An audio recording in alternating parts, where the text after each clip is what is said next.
In the name of the Father, and of the Son, and of the Holy Spirit. Amen. Our Father, who art in heaven, holy be thy name. Your kingdom come, your will be done on earth as it is in heaven.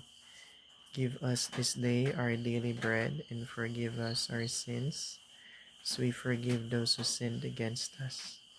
And lead us not into temptation, but deliver us from evil. Amen. Maayong buntag sa tanan, brothers and sisters, in our Lord Jesus Christ. This is Ganiko again.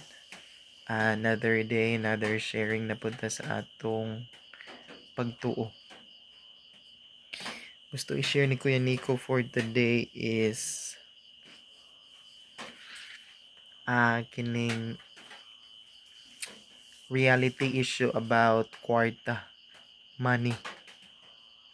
So mga ang money, is money good, evil, neutral?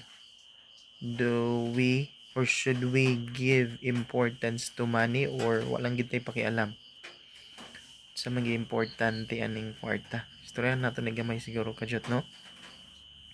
So according to the sacred scripture, Bible itself, dito nga the love of money is the source of all evil. So it should be clear sa ato ang mga Catholic believers that money is actually good if we use it for good things, good intentions, and good purpose. Good siya, no? Therefore, money is just a means to an end.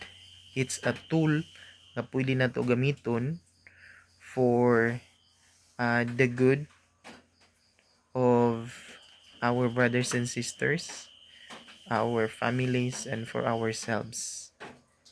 So it's a tool, it's a means to an end. We should be responsible enough, mature enough to use them for the greater good of everyone. Dili lang para sa atong kaugalingon, sa atong pamilya, but for everyone in the human race, created by the Lord in His own image and likeness. Okay? So money can only be evil if we love money above everything else, above everyone else.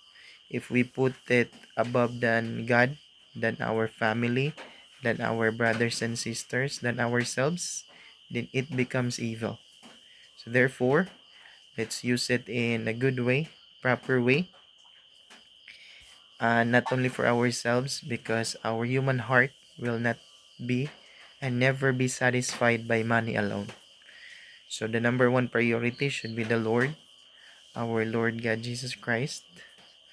And after that, once we know Him, love Him, and serve Him, and we'll be able to detach from money, from these material things of the world, and we'll be able to use them for the greater good, for the good of everyone.